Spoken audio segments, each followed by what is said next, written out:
بات پڑھیں سارے. اللہم صلی علی محمد وعلی. بسم اللہ الرحمن الرحیم.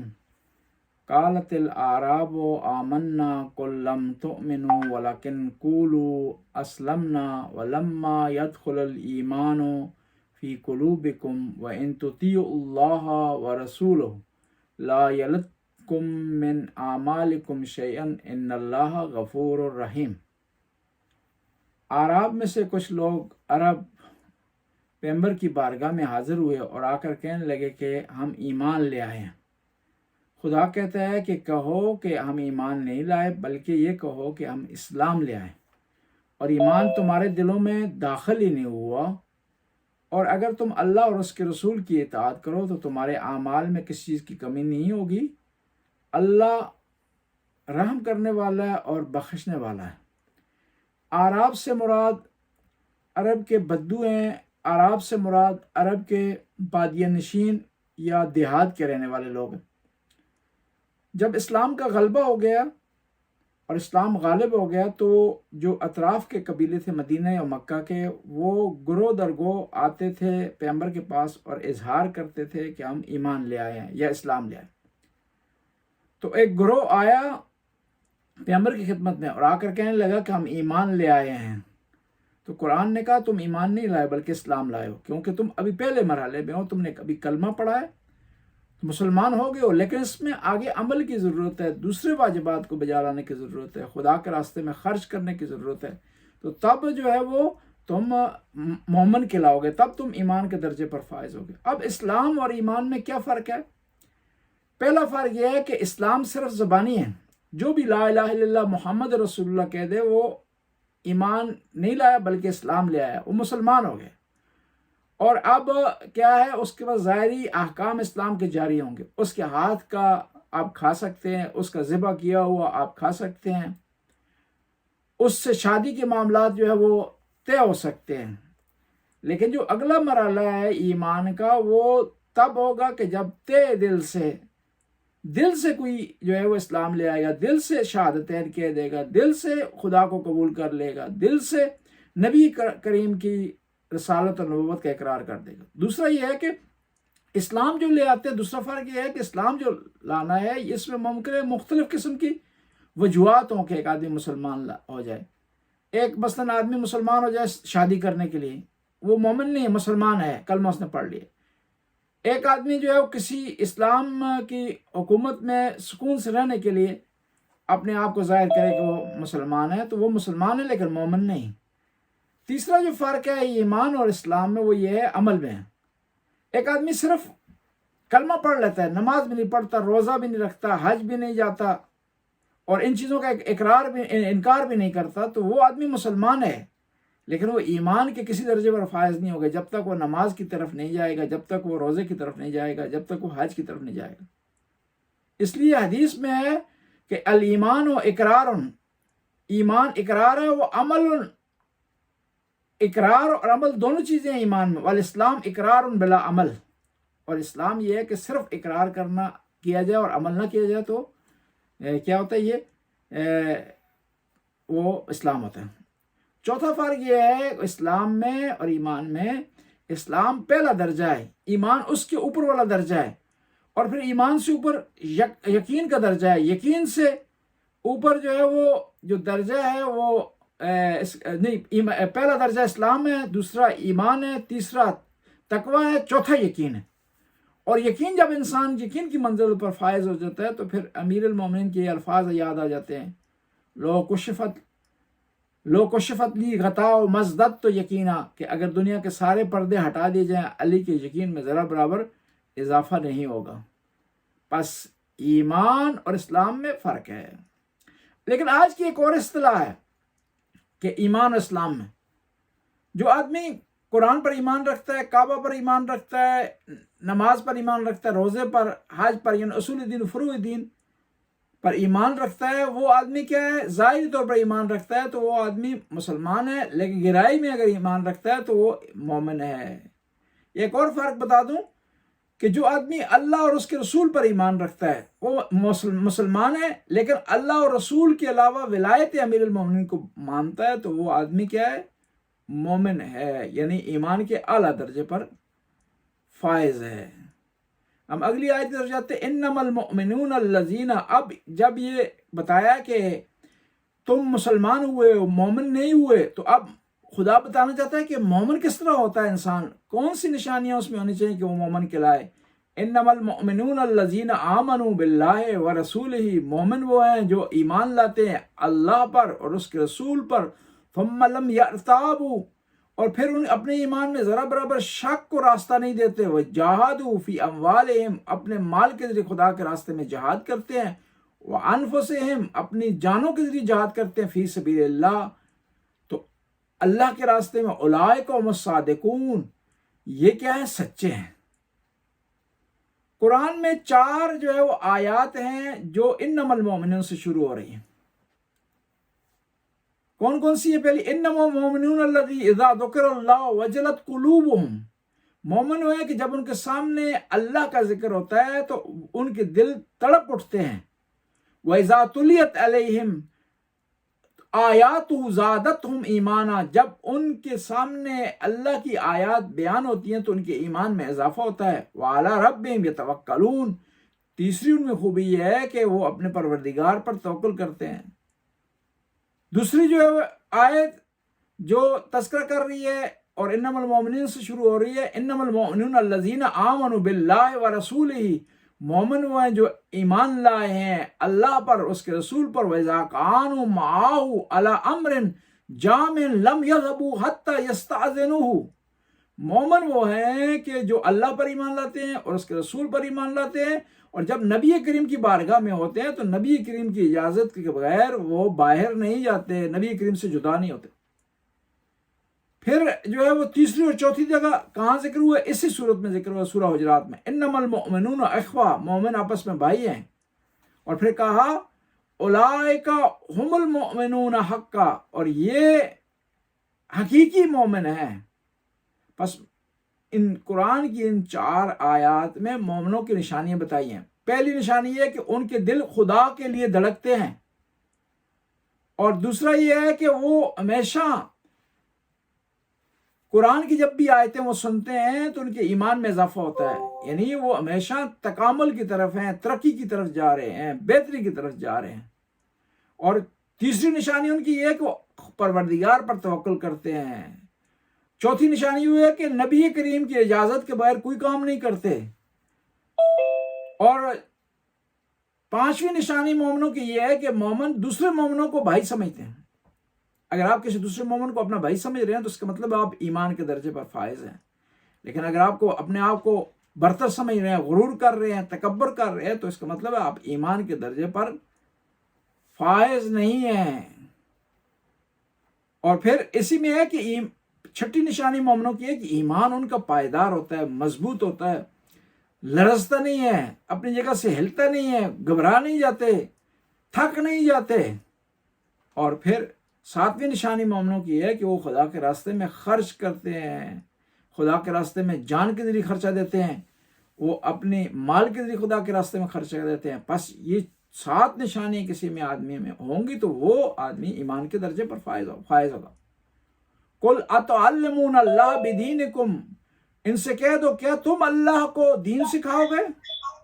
وَاللَّهُ يَعْلَمُ مَا فِي السَّمَاوَاتِ وَمَا فِي الْأَرْضِ، تم کیا سمجھ بیٹھے ہو؟ اللہ زمین و آسمان کا علم رکھتا ہے۔ وَاللَّهُ بِكُلِّ شَيْءٍ عَلِيمٌ، اللہ علم رکھتا ہے ہر چیز کا۔ اس آیت کا ایک بیک گراؤنڈ ہے۔ کچھ لوگ نبی کریم کی بارگاہ میں آئے اور آ کر کہا کہ ہم ایمان لے آئے اور قسم اٹھائی انہوں نے کہ ہمارا ایمان سچا ہے، ہم لالچ کی وجہ سے مومن نہیں ہوئے، ہم کسی غرض کی وجہ سے مومن نہیں ہوئے، بلکہ ہمارا ایمان سچا ہے۔ تو قسم اٹھا لی۔ خدا کہتا ہے کہ تم نہ سکھاؤ خدا کو کہ کون سچا اور کون جھوٹا ہے، اور تمہیں قسم اٹھانے کی ضرورت نہیں، کیوں خدا کی بارگاہ میں آ گئے ہو، نبی کریم کی بارگاہ میں آ گئے ہو، تو اس ہستی کی بارگاہ میں آ گئے جس کے پاس علم غیب ہے، تمہیں قسم اٹھانے کی ضرورت نہیں۔ اگر تمہارا ایمان سچا ہوگا تو نبی کریم کو علم ہو جائے گا، اگر سچا نہیں ہوگا تو پھر بھی علم ہو جائے گا. تمہیں ضرورت نہیں ہے کہ قسمیں اٹھاؤ اور اپنے ایمان کو جتلاؤ. اور اس آیت کا ایک اور معنی ہے کہ قل اتعلمون اللہ بدینکم، کیا تم اللہ کو دین سکھاؤ گے؟ کچھ لوگ تھے اس زمانے میں، مثلا صبح کی نماز ہے تو کہتے تھے کہ صبح کی نماز کم ہے، زیادہ ہونی چاہیے. کچھ لوگ تھے اس زمانے میں کہتے تھے کہ جو ہے وہ نماز اس انداز میں پڑھی جانی چاہیے. تو خدا نے کہا کہ تم اللہ کو دین نہ سکھاؤ، بلکہ اللہ جو ہے وہ اس نے تمہیں دین سکھانا ہے. شریعت خدا کی ہے، اس نے تم تک پیغام پہنچانا. وہ بہتر سمجھتا ہے کہ کون سا حکم کس طرح ہو، کس اندازے کے مطابق ہو، اس کی کتنی مقدار ہو اور کس وقت پر ہو. یہاں پر ایک نقطہ ہے کہ دین کو بزرگ کے سامنے، کسی بڑے آدمی کے سامنے، نبی کے سامنے اپنے عقائد کو پیش کرنا، امام کے سامنے اپنے عقائد کو پیش کرنا، عالم دین کے سامنے اپنے عقیدے کو پیش کرنے میں کوئی حرج نہیں ہے اصلاح کے لیے. کہ میں یہ عقیدہ رکھتا ہوں، میرے ذہن میں یہ بات آئی ہے، آیا ایسا عقیدہ رکھنا صحیح ہے یا صحیح نہیں ہے، کوئی حرج نہیں. لیکن ایک دفعہ عقیدہ اس طرح بیان کیا جائے کہ فخر کیا جائے، اس پر تکبر کیا جائے کہ میرا یہ عقیدہ ہے، میں بہت بڑا عزادار ہوں، میں بہت بڑا ولایت امیر المومنین کو ماننے والا ہوں، میں یوں ٹھیک ہوں، باقی سارے لوگ غلط ہیں، اس عنوان سے عقیدے کو پیش کرنا صحیح نہیں ہے، وہ جائز نہیں ہے. بلکہ ہم جتنی بھی عبادت کریں، جتنے بھی ایمان کے درجے پر فائز ہوں، تو خدا کی نعمتوں کے مقابلے میں، خدا کی قدرت کے مقابلے میں، خدا کے مقام اور خدا کے جلال کے مقابلے میں ہمارا یہ عقیدہ، ہماری یہ عبادت کچھ بھی نہیں ہے. اتعلمون اللہ، کیا تم اللہ کو سکھا رہے ہو؟ جو کیا ہے؟ واللہ یعلم، اللہ تو وہ ہے جو جانتا ہے زمین و آسمان میں، اور نہ فقط زمین و آسمان میں جانتا ہے بلکہ علیم ہے، علیم بالصدور ہے، تمہارے دلوں کے حال جانتا ہے. بس ایسی ہستی جو تمہارے احوال کو جانتا ہے، ایسی ہستی جو ہر چیز کا علم رکھتا ہے، اس کو تم سکھانے آئے ہو، اس کو بتانے آئے ہو کہ تمہارا ایمان کس درجے پر ہے. بلکہ تم پیش کر دو، کلمہ پڑھ دو. اب خدا نے فیصلہ کرنا ہے کہ تمہارا ایمان کس درجے پر ہے. تم کلمہ پڑھو، عمل کرو، خدا کے راستے میں جہاد کرو، خدا کے راستے میں خرچہ کرو، نماز پڑھو، روزہ رکھو، حج کرو، اور پھر اس چیز کو خدا پر چھوڑ دو کہ تمہارا ایمان کس درجے پر فائز ہے اور آیا حقیقی ایمان ہے یا نہیں. اس نے فیصلہ کرنا ہے، وہ تم نے فیصلہ نہیں کرنا. اور تمہاری قسموں سے تمہارا مرتبہ کوئی بڑھتا نہیں ہے اور نہ ہی کم ہوتا ہے. تم قسم اٹھا لو گے تو بس تم پیغمبر تمہاری تصدیق کر دیں گے اور پھر تم ایمان کے اعلیٰ درجے پر فائز ہو جائے گے. ایسا نہیں ہے.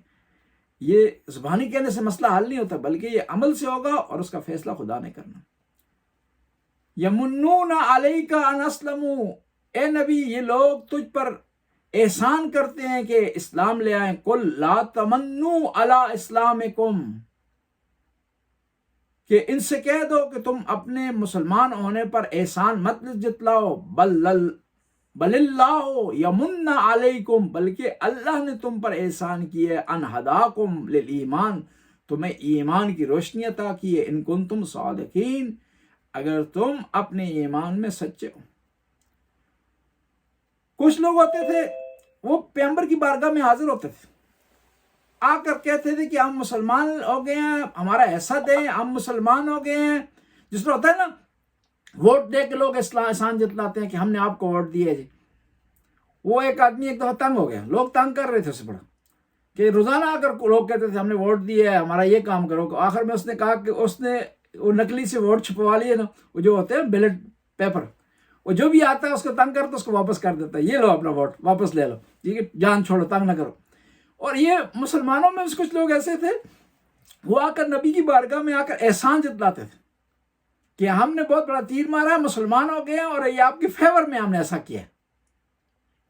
تو خدا نے کہا کہ یہ جو تم اسلام لے آئے ہو، مومن ہو گئے ہو، کلمہ تم نے پڑھا ہے، یہ نبی پر احسان مت جتلاؤ، بلکہ یہ خدا کا تم پر احسان ہے کہ اس نے تمہیں ہدایت کا راستہ دیا ہے، ہدایت تمہیں سکھائی ہے. اور اس کا ایک شان نزول بھی ہے. مدینے کے اطراف میں ایک قبیلہ تھا بنی اسد، وہ مسلمان ہو گیا. اور وہ پیغمبر کی بارگاہ میں حاضر ہوا، اس نے آ کر کہا کہ ہم مسلمان ہو گئے ہیں، ہماری قدر کریں اور پھر جو ہے وہ ہماری رسپیکٹ کریں، بلکہ ہمیں مال میں سے کچھ حصہ دیں. یعنی بار بار اس کا اظہار کر رہے تھے. تو خدا نے ارشاد فرمایا کہ ان سے کہہ دو کہ یہ جو ایمان لے آئے ہیں انہوں نے کوئی احسان نہیں کیا اسلام پر، بلکہ اسلام کا احسان ہے کہ اسلام نے ان کو قبول کر لیا ہے ایمان کے لیے. خداوند تعالیٰ کا احسان ہے. بس ہم جو مومن ہیں، ہم جو اہل بیت کے ماننے والے ہیں، اہل بیت سے محبت کرنے والے ہیں، تو ہمیں جو ہے وہ اس چیز پر تکبر بھی نہیں کرنا چاہیے، اور دوسرا یہ ہے کہ اہل بیت پر احسان نہیں کرنا چاہیے، بلکہ خدا کا شکر ادا کرنا چاہیے کہ اس نے ہمیں ایمان کی اور اہل بیت کی ولایت کی، اور خدا نے ہمیں شرف دیا ہے کہ ہم اہل بیت کی محبت ہمارے دلوں میں ہو، ان کی جو ہے وہ عزاداری کریں، ان کا ذکر کریں. اور ساری دنیا اگر اہل بیت کا ذکر کرنا شروع کر دے تو اہل بیت کے مقام میں فرق نہیں ڈال سکتی، اور ساری دنیا اگر اہل بیت کا انکار کر دے نا تو اہل بیت کا مقام کام نہیں کر سکتی. بس جو اہل بیت کے قریب ہوگا تو وہ اپنا مقام بڑھا رہا ہے، اب اس کو تکبر بھی نہیں کرنا چاہیے اور احسان بھی نہیں جتلانا چاہیے. اگلی آیت کی طرف جاتے ہیں. آج کوشش کرتے ہیں اس کو مکمل کر لیں. ان اللہ یعلم غیب السماوات والارض واللہ بصیر بما تعملون. اللہ زمین و آسمان کے غیب کو جانتا ہے، چھپی ہوئی چیزوں کو جانتا ہے، اور اللہ تمہارے عمل سے متعلق جو ہے بصیرت رکھتا ہے.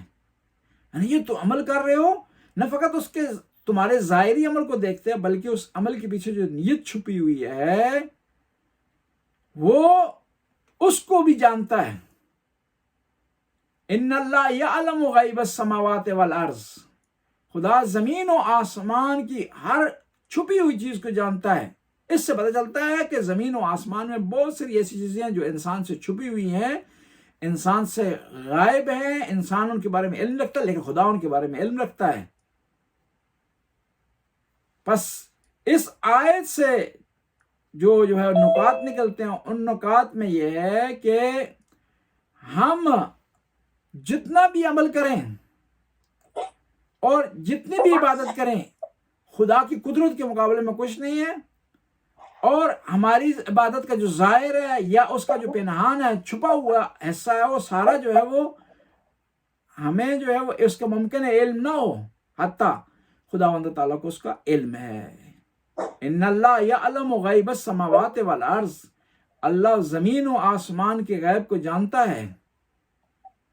واللہ بصیر بما تعملون. دو چیزیں ہوتی ہیں، ایک بصارت ہوتی ہے، ایک بصیرت ہوتی ہے. بصارت ہوتی ہے ظاہری دیکھنا، بصیرت جو ہوتی ہے گہرا دیکھنا اور چھپی چیزوں کا ملاحظہ کرنا. خدا کہتا ہے کہ خداوند تعالیٰ تمہارے عمل سے متعلق نہ فقط بصارت رکھتا ہے، نہ فقط اس کے ظاہر کو دیکھتا ہے بلکہ اس کے گہرائی تک، اس کے جو موٹیویشن ہے اس کو بھی دیکھتا ہے، کس بنیاد پر تم نے عمل کیا ہے اور یہ تمہارا عمل کس پائے پر ہے اور تمہارا ایمان کس درجے پر ہے.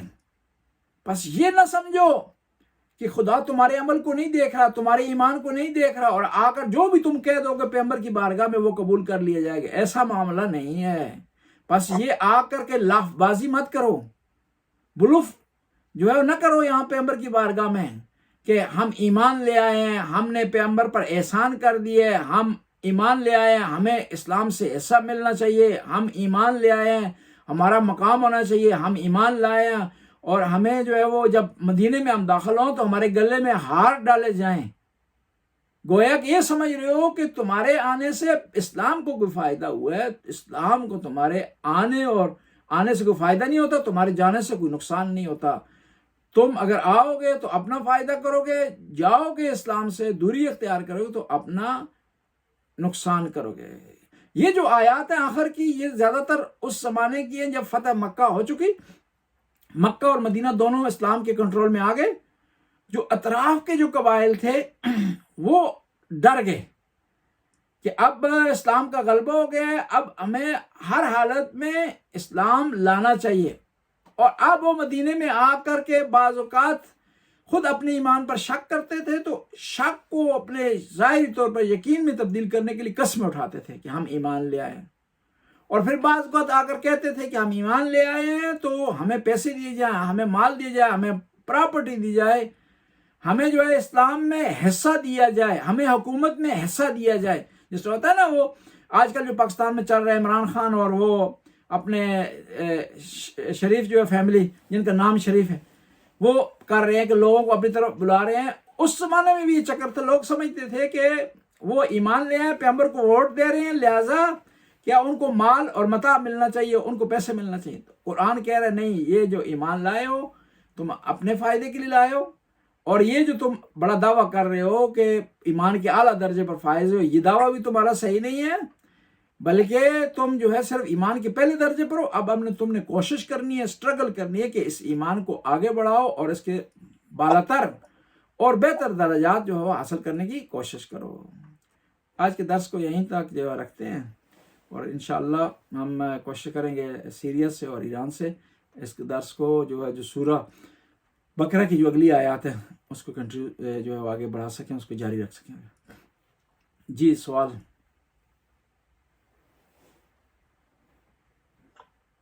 جی قبلہ جزاک اللہ. میرا سوال یہ آج کے اسی درس سے ریلیٹڈ ہے. اس میں کہ آپ نے اسلام کا اور ایمان کا ذکر کیا ہے، اس کے ساتھ پھر عقیدہ بھی آ جاتا ہے. ظاہر ہم لوگ دیکھتے ہیں کہ اسلام بھی لوگ لائے ہیں، پھر ایمان بھی واجبات پہ رکھتے ہیں، لیکن پھر عقیدہ بھی فرق ہے. تو نجات کا ذریعہ جو ہے اس کو آپ کس طرح دیکھتے ہیں؟ ایک بندہ جو اسلام لایا ہے، ایک بندہ جو ایمان بھی لایا، لیکن ایک بندہ جو ان تینوں چیزوں کے ساتھ ساتھ عقیدہ بھی ہم لوگ کا عقیدہ ہے. جی جی، تو نجات کے طریقے بات کریں. نجات جو ہے وہ انسان جب ایمان بھی اس کا مکمل ہو، گہرائی کے لحاظ سے بھی مکمل ہو اور وسعت کے لحاظ سے بھی مکمل ہو، تو تب وہ آدمی جو ہے وہ نجات تک پہنچ سکتا ہے. وسعت کے لحاظ سے یہ ہے کہ وہ ساری چیزیں جن پر ایمان لانا ضروری ہے اس کا ایمان ہو، ان پر مثلا توحید پر ایمان ہو، ملائکہ پر اس کا ایمان ہو، انبیاء کے آنے کا ایمان ہو، کتابوں کے نزول کا ایمان ہو، 12 اماموں پر ایمان ہو، اس کا قیامت پر ایمان ہو، اللہ کے عادل ہونے پر ایمان ہو. یہ ایمان ہوگا، ساتھ اس کے عمل ہوگا، تو پھر ہم کہہ سکتے ہیں کہ وہ نجات کی طرف بڑھ رہا ہے. لیکن پھر بھی ہم 100% نہیں کہہ سکتے کہ اس کو نجات مل جائے گی. وہ خداوند تعالیٰ کے ہاتھ میں ہے. جو انسان کے ہاتھ میں ہے وہ یہ چیزیں ہیں. اور یہ ایک اور چیز بھی جو ہے وہ ضروری ہے کہ انسان جو ہے وہ یاد رکھے. انسان نے عقیدہ رکھنا اچھا تہ دل سے، اور عمل صحیح طریقے سے کرنا ہے. اب وہ اس کا عمل صحیح ہوگا، لیکن اس کی قبولیت کے لیے ممکن ہے بعض ایسی شرائط ہو جو ہم سے پنہان ہو اور ان کو انسان بجا نہ لا چکا ہو، تو اس کا عمل قبول نہ ہو. جب عمل قبول نہیں ہوگا تو پھر نجات کا معاملہ بھی جو ہے وہ آگے نہیں بڑھے گا. جی آسم.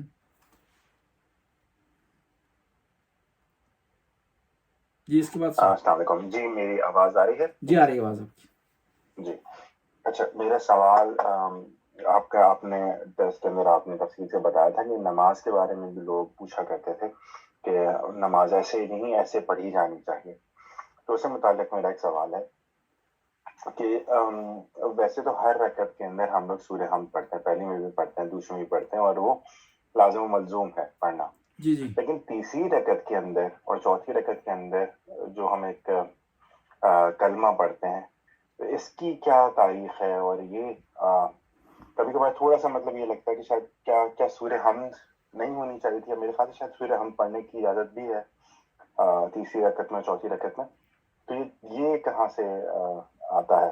اس کے بارے میں اگر آپ تھوڑی سی یہ جو ہے ہمارا عقیدہ ہے کہ جو بھی چیز امام جعفر صادق نے بیان کی ہے انہوں نے اپنے جد امجد رسول اللہ سے لیے. تو امام جعفر صادق کی ایک حدیث میں ہے کہ آپ کو اختیار ہے تیسری اور چوتھی رکعت میں یا آپ سورہ حمد پڑھ لیں یا تسبیحات اربع پڑھیں، ان میں سے کوئی ایک چیز اختیار کر لیں. اور ہم جو پاکستانی زیادہ سورہ حمد پڑھتے ہیں اس کی وجہ یہ ہے کہ کیونکہ ہمارے اکثر کے یا تو اہل سنت بیک گراؤنڈ ہے کہ ہمارے آبا و اجداد جو ہے وہ سنی تھے، اس کے بعد ہم شیعہ ہوئے ہیں، دوسری وجہ ہے کہ ہم جہاں رہ رہے ہیں وہاں اکثریت اہل سنت کی ہے، اور اہل سنت کے یہاں صرف سورہ حمد ہے، تسبیحات اربع نہیں ہیں ان کے یہاں، تکبیرات نہیں ہیں۔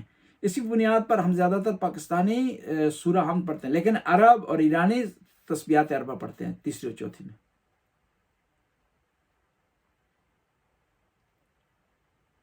سبحان اللہ والحمد للہ جزاک لا اللہ، الہ الا شکریہ۔ اللہ۔ اور اس میں بھی یہ ہے کہ آیا 3 دفعہ پڑھی جائے یا جو ہے وہ 1 دفعہ کافی ہے۔ کہتے ہیں احتیاط مستحب یہ ہے کہ آپ جو ہے 3 دفعہ نہ پڑھیں۔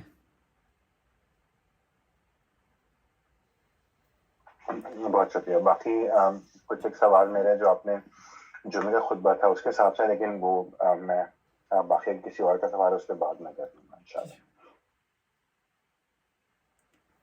جی حماد جو ہے وہ انہوں نے ہاتھ کھڑا کیا۔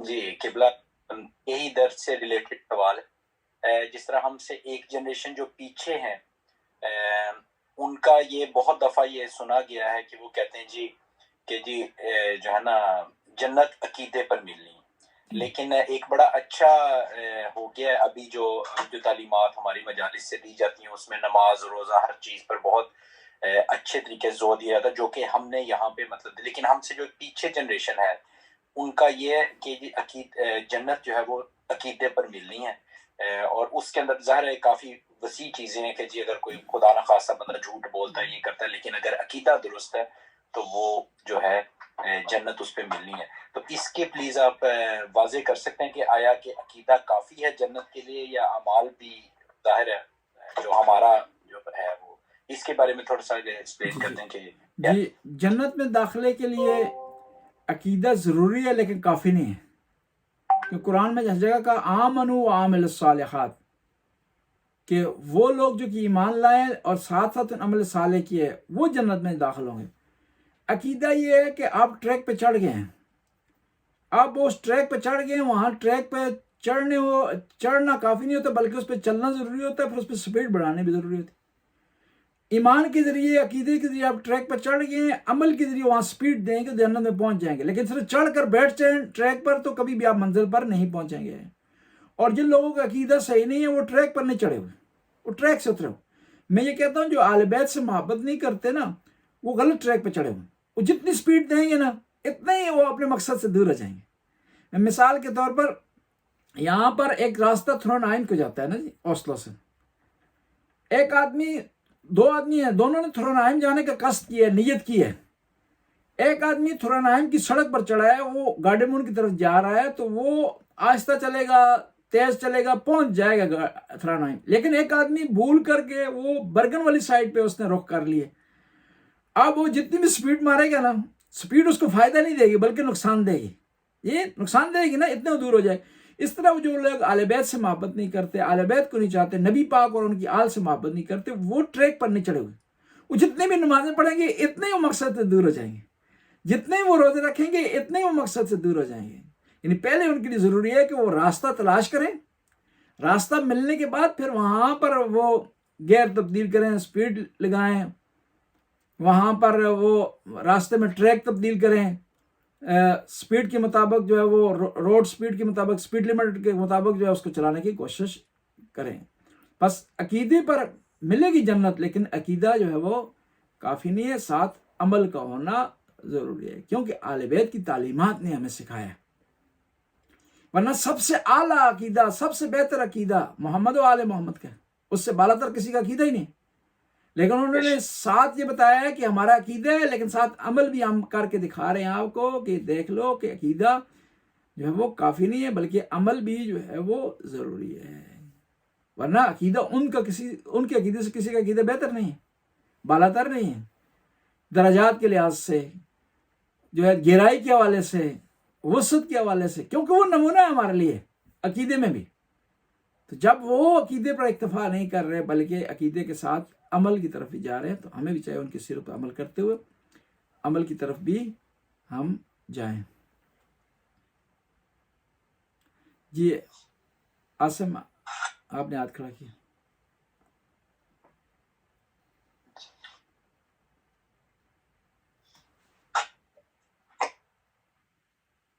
جی عاصم،